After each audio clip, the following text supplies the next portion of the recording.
Welcome back to the Neuroscience Meets Social and Emotional Learning podcast for episode number 154.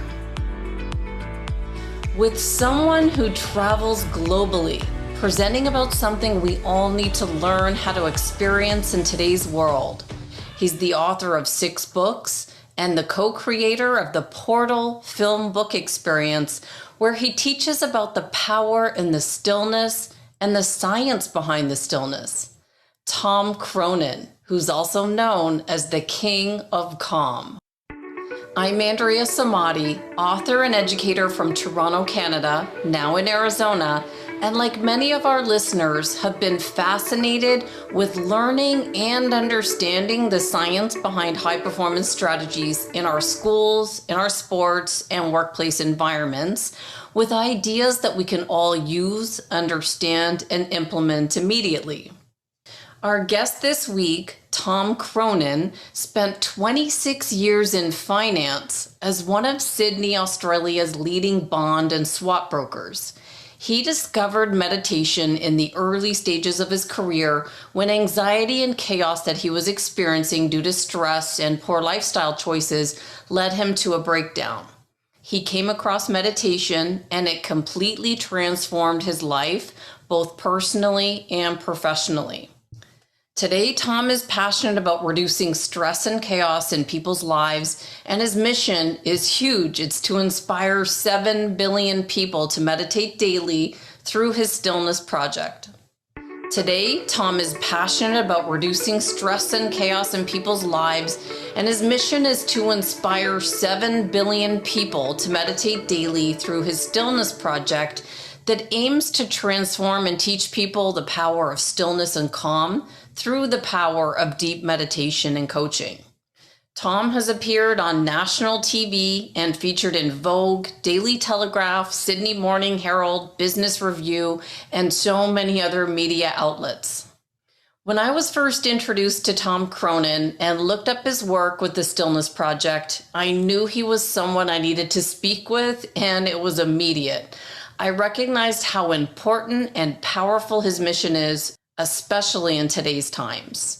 We've featured some speakers on the podcast who've explained meditation and how to begin, with episode number 25 right in the beginning with Mick Newstad on how meditation and mindfulness changes your life, and episode number 28 with Dr. Daniel Siegel, who took us a bit deeper with his episode on Mindsight, the basis for social and emotional intelligence. I'm excited to dive even deeper into the power of meditation, exploring what we all expect with our practice and where and how to begin at a time when we could all use stillness, calm, and peace in our lives. When life is built on the stillness of being, Tom says, it becomes an effortless flow. Let's meet Tom Cronin. Welcome, Tom Cronin. Thank you for meeting with me today, all the way from Australia. It's incredible to speak directly with the King of Calm. Just what I need today. Yeah, that's great to be here. Thanks for inviting me along today.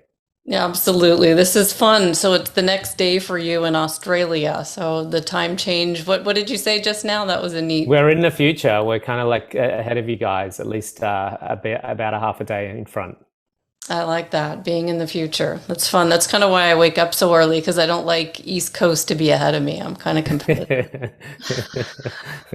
So, Tom, before we get to the questions to dive deeper into the projects you've been working on with meditation, the Stillness Project, and your movie and book, The Portal, can you share what even brought you to look at meditation in the first place, especially these days when there's such challenging times for people all over the world and stress is at an all-time high, anxiety and depression? What happened to you that made you decide there has to be a better way leading you to the work you're doing today? Great question. And the thing with discomfort, whether it's anxiety or depression or anything that is a disease or discomfort or something that's not like calm and peaceful and joyful and fluid, is a mechanism to guide us to change. And I was a broker in finance, and I had been getting these messages from nature from my body to change what I was doing, change the way I was living my life. And I was getting a lot of anxiety, a lot of panic attacks, a lot of insomnia, but I just didn't listen to those messages. And I just kept doing the same thing over and over again as a broker on a trading room floor, doing lots of drinking, partying, drugs, just really lost in that egocentric, decadent lifestyle. And so my body was getting these really strong signals to change things. And the way it does that is by giving me these symptoms. But it wasn't until I had a very extreme, I guess, response to the way I was living life. And that was in 1996. I had a nervous breakdown where my whole system collapsed and I was fairly incapacitated. I was really questioning whether I wanted to go on with life.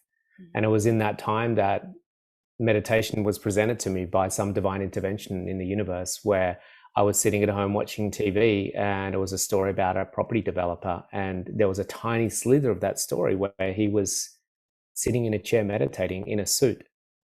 Now, I'd never come across meditation my entire life. I grew up in the country. I worked on a trading room floor. So there was no meditation around me, but this suddenly was like a light bulb moment, epiphany, when it just lit up in my mind that this was something that I needed to look into. And that's really what started my journey into exploring meditation and mindfulness. Wow, what I really loved about hearing your story for the first time was we've all known what it's like when you're making wrong choices. It just doesn't feel right. Something inside us is saying this feels good now, but the next day you don't feel great when you're getting up and exercising. So we've all been there, and then when you get a glimpse of what it's like when you make a healthy decision, it's just listening to our body and going, that feels bad, this feels good, and then leaning in towards what feels good. And then you kept going with it. What kept you going towards that? This feels right. Yeah, it's just it's just cause and effect, isn't it? Each decision has a corresponding reaction to it. And, I just found my life was just getting better and better. Like, firstly, the thing I noticed the most was in the first week that sleep suddenly became a natural thing for me. It was so unnatural for me. I was just, my mind would be spinning a million miles an hour after being on a trading room floor and in marketing clients at bars and restaurants and nightclubs. I just couldn't sleep. And then to be able to sleep was just a godsend. It was incredible. And to be able to turn my mind off because of the training that I was doing with my meditation. And then, so once I started sleeping better and I was getting a lot more rest in the meditation, I just found that I was getting lighter and healthier. And I started being drawn to making decisions that were more congruent with how I was feeling. So because I started to feel better, then that started to influence my decisions. And I started making choices that were actually going to lead me to making me feel better. And it just snowballs upwards or spirals upwards in a better way.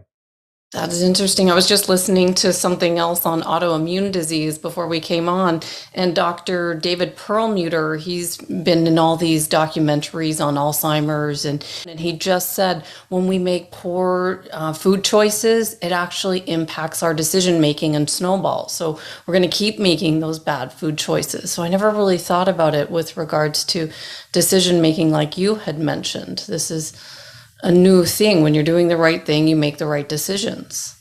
Yeah, and the other thing that goes with this, and why I literally won't work with people unless I've got them meditating, because it's so hard to break the patterns. But there's so many things that play out when we start meditating. Our biochemistry changes, our physiology changes, the capacity in our brain functionality changes. But one of the key things that I notice time and time again with students is as we quieten the mind through a daily meditation practice, there's another communication that arises within us, and that's within our body, and we call it intuition or our subtle feeling, and it's a mechanism for guiding us in our decision-making processes. And it's this very subtle feeling within us I liken it going back to babies, because babies haven't developed their cerebral functionality. They're not very intelligent at that particular point when they're 0 to 2. And so they have to make decisions based upon something else, because they can't be analytical. Do I really want that pumpkin? Or maybe I'll have the zucchini. And how are you going, Mum? Are you feeling good? Did you sleep well last night? They're not that aware about the world that they're in, right? Mm-hmm. And so they make this decision-making process, which is really simple and really primal. It's either or it's and so it's that simple. uh-huh, or and that's what we have within us. And it's like, do I want to go out on a bender tonight with my mates and drink 15 beers and then finish off with scotches and bourbons, or do I want to go to bed early and wake up for some yoga and some meditation? It's or and so our inner voice is going to guide us to make decisions that are going to actually elevate our life in the long term. Now, here's a question. Why don't we sometimes listen to that voice? Like we all had that flash of but you still do it anyway. What's up with that?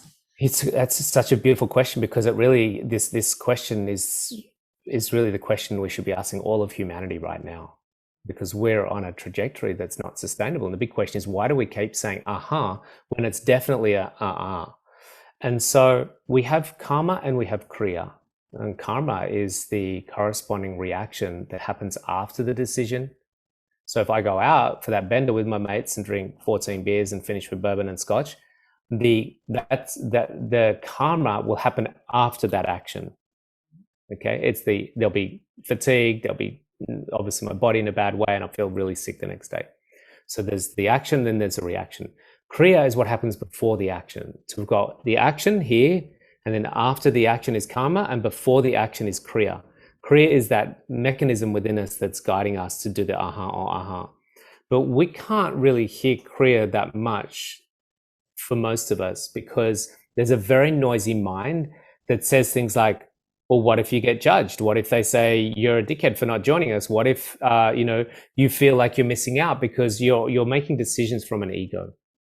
And that ego is so confused. It's so uncertain about who it is. If someone says it's amazing, then it thinks it's amazing. If someone says it's a dickhead, then it thinks it's a dickhead. And so it's a very confused entity that exists and occupies the vessel. And we think that's who we are. And the thing with the ego is it's so deeply coded and conditioned with this sort of program we call vasanas, these tendencies of the mind, that it makes decisions based upon so many external factors and so many internal sort of codes and nuances that are programmed into that decision-making process. Predominantly, one of the key tenets of the ego is the yearning for pleasure.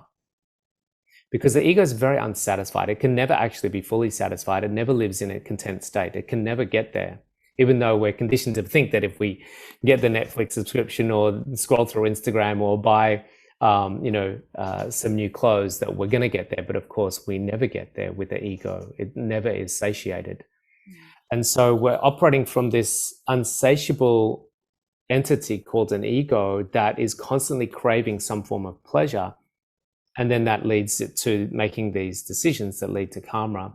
And so as we reduce the influence of the ego through the meditation process, what happens is the inner voice, the inner self, the inner essence of our being, which is only really being moved towards having the highest experience and most joyful experience possible as in its existing form. And that's always there, but it's drowned out by this very noisy egoic mind. Mm-hmm. That's why it's so difficult for people to begin this practice and quiet their mind. Even I remember when I first began to sit and be still was not easy at all, but the benefits are so overwhelming that, just to figure out how to get from point A, which is beginning, to, now doing it every day, which you only work with people who do it every day. So you're picking the cream of the crop here to work with. So I just need to clarify, it's not that I only work with people who do it every day. It's I suggest that we meditate first, and what they do with that after that, not all my students meditate every day. And even I don't meditate every day sometimes, but it's about being compassionate and kind, but also acknowledging that if we can brush our teeth every day, if we can go to the toilet every day, if we have a shower every day, if we eat food every day, then this is almost just as important as those activities, that we incorporate this into our life. So on that thread, I watched a couple of your interviews that I'm going to link in the show notes so listeners can go back and listen to. It was your interview with Brian Scott, where you really took a deep dive into how to begin, and a lot of questions that people can listen to through that podcast. But what I liked was you listed the top 4 meditation styles for people who might want to begin and they're not sure of an entry point. And what I wanted to do, can we just go through these top 4 meditation styles and then have me tell you what I think they are and you tell me if I'm right and just kind of go a little bit deeper into them? Yeah, that sounds like a great way to do it. I love that. Okay, perfect. So the first one you mentioned was concentration as a meditation style. And back in the late 90s, I worked with Bob Proctor in the seminar industry, and I was looking for ways to improve concentration and focus. And he kept saying, Andrea, go look at a candle. And okay, go look at a candle didn't do much for me, but I found this activity where I was told to look at the flame of a candle and let the candle flame and me be one. And so he said, you got to practice that and practice it for hours. And so back before I had children and responsibilities, I had an hour to sit and look at a flame and see if I could make me and the flame be one. But that's what I did to improve my focus and concentration. And I took it further. The activity actually said, if I say in my head colors, like I could change the flame by saying yellow, yellow, yellow, the flame turned yellow, green, green, green, the flame turned green. Would you say this is a meditation on improving focus and concentration, or what would you list concentration as a way to improve it? It's definitely one style of it where we're taking our mind to a single point and we're focusing, we're trying, we're concentrating, and we're using effort and force and discipline. So these are words that we use to emphasize something doing something that it doesn't want to do, but using some control to get it to do it. And so that's the mind doesn't really enjoy focusing on one thing. Much rather scrolling through Instagram feeds and devouring lots of different things. But if we can use a concentration technique, and the one I recommend to students is to actually close the eyes, because the more we withdraw from our senses, the more capabilities we have to quieten the mind. I do like that meditation. However, I'm not sure what it does to the retina of the eye looking at a flame for that long. But what I recommend for my students, if I'm in a corporate setting or something where I'm recommending the concentration meditation, is to close the eyes and focus on the breath moving through the nostrils. And going even more refined than that is to focus on the cooling skin around the rim of the nostril as the air moves in and out of the nostrils. And what you'll find is that the focus point is so refined and so subtle that you have to really, really concentrate to identify something so subtle that it's such a disciplined practice that you're really training the mind to be still. Got it. Yeah, it was hard work. I remember there's no way I could do that now, but I remember when I had the time, it was effort and hard work, but it definitely improved focus. And the next type was contemplation. And I think you'd mentioned it was like a guided meditation. Is that correct? Where somebody's walking you through. The first one I ever came across was John Asraf, and he would have guided meditations for improving your business mindset or wealth mindset. And those were the first ones I started to use. But what would you say would be other contemplation meditations? Yeah, there's an app out there, a meditation app, and they're bragging, not to be negative about this, that I guess they're emphasizing that they have 100,000 meditations in their app. I mean, it's just like, oh my goodness, how many meditations do we need to be peaceful? That's going to be overwhelming in itself. But contemplation meditations is where we are still having neurological activity. The mind is busy. And so we're going through our chakras, or we're having gratitude, or we're visualizing something, or we're listening to someone on an app that's guiding us through some beautiful existence. And they're beautiful. I still use contemplation meditations. There's a lot of merit in them. We have to acknowledge, though, that a contemplation meditation is emphasizing the existence of the I, because it's the I that's listening to the contemplation meditation or doing the contemplation meditation. We haven't actually gone beyond the I. And so there's a proliferation or an accentuation of the I with a lot of those meditations. I will be rich. I will be successful. I will clear my chakras. I this, I that. And so I'm all for them to some degree, but if they're not integrated with a meditation that enables the transcendence of the I, then it's just going to leave us in that egoic structure, which is always going to leave us to uncertainty, discomfort, pain, and suffering. So do you mean integrating I with others? So start thinking about us and thinking about wishing other people well? Is that what you mean? Taking the focus? No, Yeah. going beyond the I, as in that there is no you. You're just in consciousness itself without your personality, your name, even your physical form. So we'll get to that in the fourth meditation that we'll discuss. Got it. So let's go to the third one, which was chanting. And I first heard this on an interview with Dr. Andrew Newberg. He's a professor and director of research from the Market Institute of Integrative Health. And I interviewed him, episode 88. And he talked about the power of the Kirtan Kriya meditation. And I haven't done it, but he swears by the fact that he was able to take these big, burly guys to do these chanting meditations and totally change their life. And so another one that I heard was in the late 90s in a seminar, someone who I would consider to be highly influential came up to me with a card and it had a Buddhist chant on it. And he said, you say this every day, watch your life transform. And I've kept this card next to me for over 20 years. I used to say it every day. But what is the power of chanting? And do you know these two meditations? Yeah, absolutely. I've spent a fair bit of time in Kirtan. If you just, wherever you are in your city, in the world, just about, if you just Google Hare Krishna Center, the Hare Krishnas generally hold, very cheap evenings once a week for a 1 hour Kirtan, which is chanting as a group. And there'll be people in suits and cool dudes and, grandma and grandpa there, and all walks of life will come to these sessions. They're open to the public. Don't be put off that it's the Hare Krishna. They're beautiful people with great intentions. And so usually you'll have a chanting session for 45 minutes and quite often they'll provide a meal. And it's a very powerful evening where you've got a large group of people chanting these particular Sanskrit sounds. And even if it's not in a kirtan setting with large groups of people with music and chanting, but if it's on your own and you have a mantra like a Buddhist mantra, it could be Om Namah Shivaya, or it could be Om Mani Padme Hum. These chants can be said out loud, often with mala beads. That's 108 mala beads, and you'll go through the 108 mala beads with that chant. So Om Mani Padme Hum, Om Mani Padme Hum, Om Mani Padme Hum, Om Mani Padme Hum.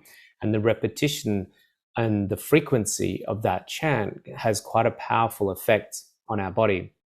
Now, some of the audience might be going, oh, that's baloney. But we've got to remember that everything that we're reading, listening to, or watching is, or engaging in some way, shape, or form, is having a resonance and an influence on us. This is called the event horizon, where the sphere of influence of everything is morphing and impacting us. So if you're in a rainforest, the frequency of that rainforest will have a definitive effect on your frequency. It's a very high frequency in a rainforest. Whereas if you're in watching a horror movie on Netflix, then the vibration of that noise and the imagery, so noise and imagery that you're watching on a plastic glass screen with a bit of copper wires in it, is able to put your state into a state of fear. Mm-hmm. And so music we're listening to, books that we're reading, chants that we're chanting, all have a resonance that's influencing our state. And so when we do these chants, it has a particular resonance that raises our frequency. I could feel it with the Buddhist one. I've got it. It was Nam Myoho Renge Kyo, and the guy made me say it a bunch of different times. Have you heard that one? I have heard that one, yeah, but I haven't used it before. Okay. Definitely I noticed a difference when I was using it. Yeah, I've got to go back to going into that. But so the last one was the transcendental type of meditation. And this is the one that I don't think I've spent as much time that you have in this. And I think Dawson Church's bliss brain meditations go into this, where he makes you feel joy and bliss. I interviewed him on episode 98. And they just help you go into this state where you are searching for happiness. And then Dr. Dan Siegel on his Wheel of Awareness, I think he touches on it, but can you explain this? Because I think this is my missing link. Mm-hmm. Yeah, so transcending in meditation is a very powerful experience. And it's also an essential experience to have the full experience of reality. Until we transcend and experience that non-changing state of conscious awareness, that is not identified through or observed through the veneer of the persona, the ego, the identity, then we're falling short of what reality is. And the absolute truth is a non-subjective conscious awareness that is not influenced in any way, shape, or form by our past coding, conditioning, genetics, ancestral, or future worries or concerns. It's just the ability to experience a deep state of presence and beingness without the identity and the individualized self. And so in Sanskrit, this is called Turiya, Turiya. Buddhist terms, they call it Samadhi. And so Turiya is the fourth state. Turiya means the fourth. So we go beyond thinking, feeling, so it's beyond physical form, mental form, emotional form. We go beyond deep sleep, dream state sleep, and waking state, where there's a subjective identity, that's the I. And when we transcend, and nearly all my students have the ability to transcend in their first weekend doing their workshop with me. And that is that what happens is they come out of their meditation and go, where did I go? What was that space? And they can't identify the space because it's non-localized. Normally we localize our experience, which is I am here. I'm in this room, I'm on this podcast. And in the transcendent experience, what happens is there's no locality because you are the omnipresence of being, the universality and eternality of absolute fundamental truth. And that's our reality at all times. It's just that we're so caught up in our thinking, feeling body that we are distracted. And this is why we call it Kali Yuga, the age of ignorance. We're distracted looking externally for our identity.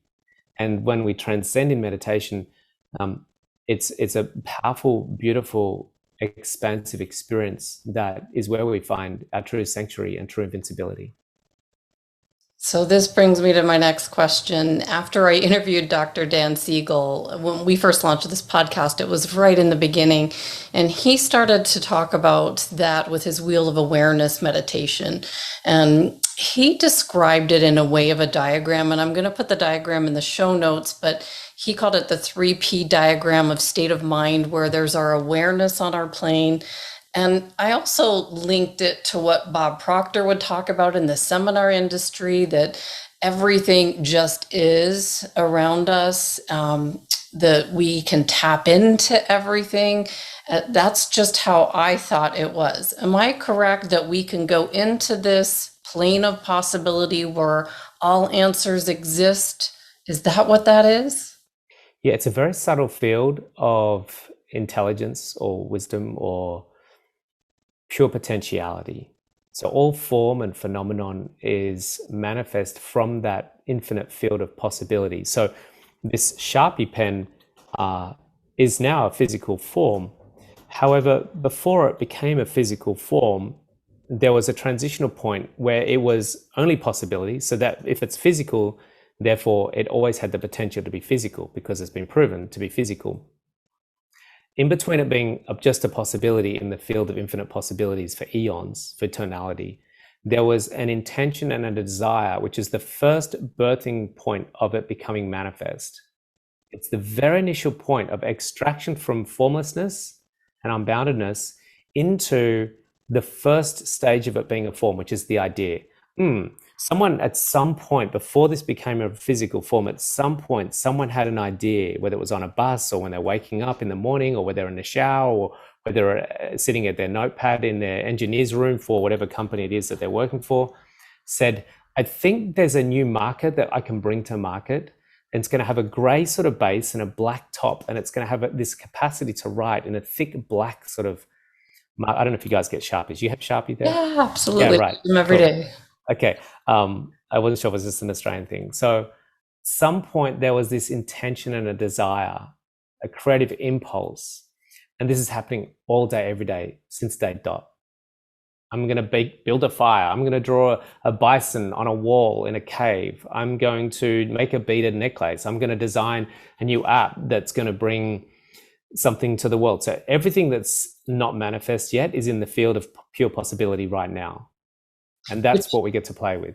Which is why we've got to, when we have an idea, pluck it with a pencil, write it down 100%. and move it, or else it's lost and someone else creates it, right? Yeah, it's floating in the ether. It's just there at times. Quite often films will come out it's really interesting. Two films came out recently. Both had the same name, and both were about the same topic. They were both called Superhuman, and they're both about superhuman capabilities. I was initially involved in the early stages of one of those films, in producing it, and it was incredible because they came out literally at the same time, and both of them were just like, "You were doing that, yeah, we were doing that," and it was just because it was in the collective.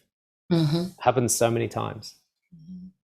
Oh, this is so much fun. I love this. I could talk to you all night, but morning for you. But so this just brings me to the fact that I just loved hearing that you were inspired by the movie The Secret to produce your own movie on meditation. And at the time that The Secret came out, I had been writing my first book, The Secret for Teens. It was like in a document that I got motivated to publish very quickly right after Rhonda Byrne did The Secret. I thought I got to do Secret for Teens before they came out with The Secret to Teen Power, because I had already done Secret for Teens. How do you see this movie changing the world, helping people to find more happiness and joy? And what did you actually, how did The Secret motivate you to do this movie? Well, firstly, when I saw The Secret, I was very drawn to it and very excited by it because it was the very early stages of using film to convey content that uplifts and inspires us. Film, basically, up until then, had really been about entertainment. There were very few films were produced in those days. This was going back, gosh, only like 10 years ago, for content to inform us. Of course, we had documentaries that had been coming out for a long time, but not in the magnitude that The Secret had done that. And it started the early stages of a boom in conscious media, conscious film. But what they did was that they managed to penetrate the world. They became omnipresent. You can go to pretty much any country in the world now and say, have you heard of The Secret film or book? And pretty much everyone will say, well, yeah, of course. And so they managed to penetrate the world with a very esoteric subject that what you feel and think you attract. It's like, what? How did they do that? And so that really inspired me to follow in their footsteps with meditation. Admittedly, back then, meditation wasn't a global phenomenon. It wasn't like a mainstream thing, and we took a long time to get our film out. But the film was initially to inspire people to meditate daily, but it kind of morphed over time, and I think quite rightfully so, it just seemed the universe did this, was that it morphed into more about crisis and how crisis plays an integral role in the process of evolution. Crisis is critical for the process of evolution. Only if evolution has been resisted, if evolution's being resisted, if someone's or some entity, some group of people aren't in flow with the process of evolution, then crisis has to come along to create a method to inspire people to change. Whether it's individually, whether it's a company, whether it's a relationship, whether it's a civilization. That pain and suffering, crisis, turmoil, discomfort, disease is the impetus for growth and change. Without that, we just keep doing the same thing over and over again, and we'll just stay in the recurring static known, which defies the laws of evolution, which things must evolve and grow. And so we're looking at crisis, and there's a word in Sanskrit called rashi, and we cover this in the book a lot more than the film. We talk about a rashi, which is a Vedic perspective on the extremity of crisis. It will get more and more extreme to a point of an unconditional situation where change must occur. It's not like change should occur. At a rashi point, which is a fork in the road, change must occur, and that's either breakdown or breakthrough. You're only left with those two options. With crisis, you can keep having crises, but once you get to a rashi, it's like, okay, this is either the end here, or you break through into a whole nother level. So a relationship will get to a rashi, it'll either go into divorce, or they'll up level to the next thing. A company will go into bankruptcy, or they'll up level to the next thing. The civilization will go into self-termination and become extinct, or they'll up level to the next thing. And I think we're very close to being at our junction point for a global rashi. So for people who watch the movie, are there case studies of people that, learned incredible things and broke through, and then now we're inspired to do the same thing? Is that the whole idea? Yeah, we searched the world. We searched 300 different stories that had all had their own crisis, their own personal meltdown or their own personal challenge that I guess would be categorized as a rashi. And then they found meditation through whatever means, because it kind of follows a bit of my journey. I just didn't want to put my story in there. And so it's about people going through a crisis from all walks of life. And we have, almost every sort of story or background you could possibly find in the film. And then they move through that after finding meditation to a higher place of consciousness and a more elevated state in their life. And then we talk about how meditation helps us it helps us move through these difficult times and get to a more evolved and elevated state. I've only ever gotten to the bottom of problems by identifying the root. Like, why are you reacting a certain way? Why are you thinking or feeling this way? And you get to the root. Can you do that same type of process through meditation? Is there a way to solve big, huge problems and get to the root and now they're fixed through meditation? Well, firstly, what happens when you meditate is you find that the problem doesn't exist. And then what happens is you, in that space of samadhi, and that allows you to disentangle from the energetic charge that you're caught up in, the emotional frequencies that are playing out and wreaking havoc across your body. So it disentangles you from the story, allows you to stay in a state of peace and calm, and it opens up your mind to the infinite field of creative potential. So a number of things happen when we meditate. Is firstly, we calm our vessel down, so we're no longer emotionally charged and in that state that's deteriorating our health and wellness. It quietens the mind down and gives us access to that field of infinite possibility and creative potential. But it also frees us from the code that's in our mind, because we have patterns of thought. We have neurological patterns, which results in physiological patterns of behavior. And this was what I was doing. I was stuck in these habitual patterns of behavior that were, some of them were just coded into me, some of them were from genetics. But when I started meditating, what happened was it freed me of the code. It's like unscrambled the code. It was my operating system, and allowed me to start operating from a place of wisdom, a place of intuition. And I was a lot freer. And then I had greater capacity to see what's ahead, to see the solutions, to see how to find a new way forward.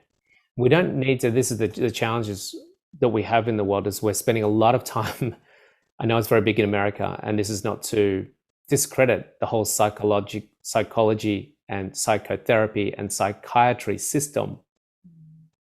However, when we're trying to solve a problem with the same level of thinking that created the problem in the first place, it's very, very difficult, because we're going to be working with an operating system that is still coded to think and behave in that particular way.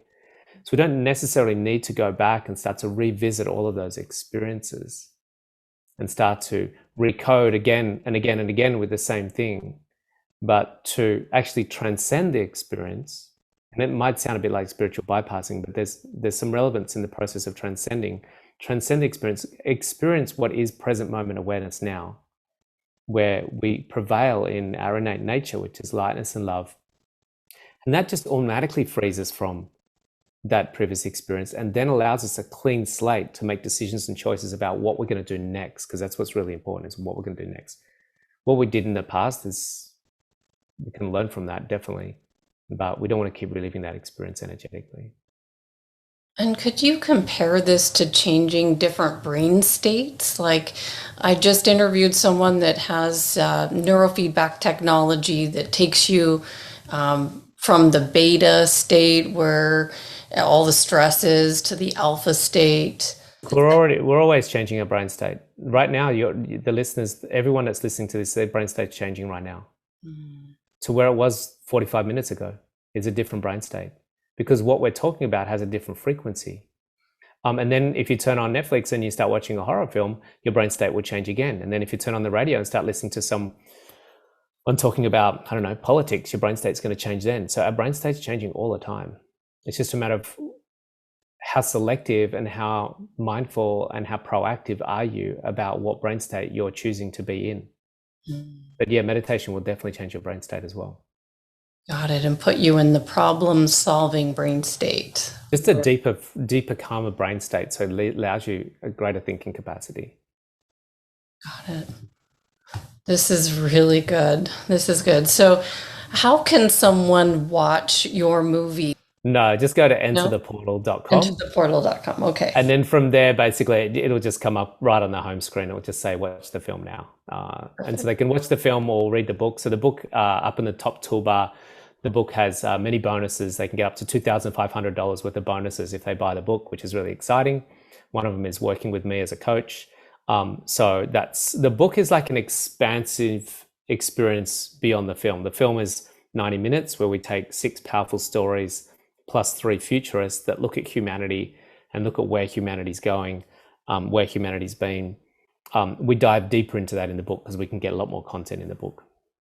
Got it. And if people go to your website, tomcronin.com, they can find all your services. You do speaking and coaching. There's lots of places for people to put in if they want to work closely with you, put your information in and you'll contact them. Is that the best place?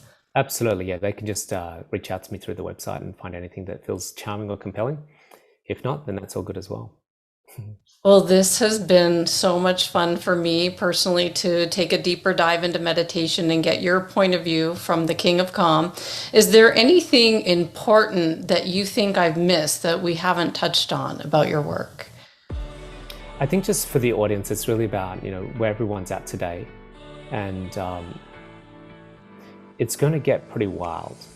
But what we're seeing is a significant phase shift on the planet, a much needed phase shift out of a very old status quo, a very old way of doing things, an old way of the way systems are set up and the way we live within those systems. And that's going to change quite rapidly. It's not possible for us to expand our minds like we're on podcasts and Zoom calls, and people are changing their state of mind very quickly.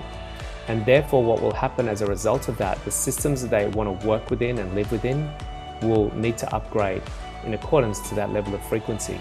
And so we're going to see some turbulence as we start to have expectations about what those systems could and should be like that are more congruent with our new state of consciousness. And what we have are very static systems. We need to have evolving systems, but we don't have evolving systems. That's the education system, the banking system, the political system, the sporting system, the relationship system. And so I just want to give the audience some hope and some inspiration that as things become quite turbulent, keep in the macro perspective that has to happen for a new design, for a new, expansive, progressive way forward for our species. The options are self-termination. The options are a very sick and unhealthy society. It's not very good to sustain an old status quo that's 200 years old. We must evolve this current status quo, the systems and the mindsets of the people that build the systems and live within the systems. So just as we go through these turbulent times ahead, always remember these words, that when you're renovating a house or you want to build a new house, there's some deconstruction that takes place and it gets a bit messy. And as things start to crumble and fall, as you're knocking down walls and pulling out kitchens, it gets a little bit turbulent, a little bit messy, a little bit dusty, a little bit uncomfortable. But always, you're okay to go through that process because you're very aware of what's going to come through, which is a new design, a new kitchen, a new carpets, and nice, beautiful new building. And that's what lies ahead for us. But there will be some dismantling, and that's going to be a little bit uncomfortable. So it's okay, but keep ourselves connected into our heart space, into our loving center, and be kind and compassionate, and be gentle, and try to stay off too much social media. Absolutely. And meditate. Absolutely. And go check out tomcronin.com, see what you've got there, and have a look at the book and the movie. And I want to thank you so much for speaking with me today. It's been extremely enlightening for me. Thank you so much, Tom. It's a pleasure to be here. Thanks for inviting me along today. Absolutely.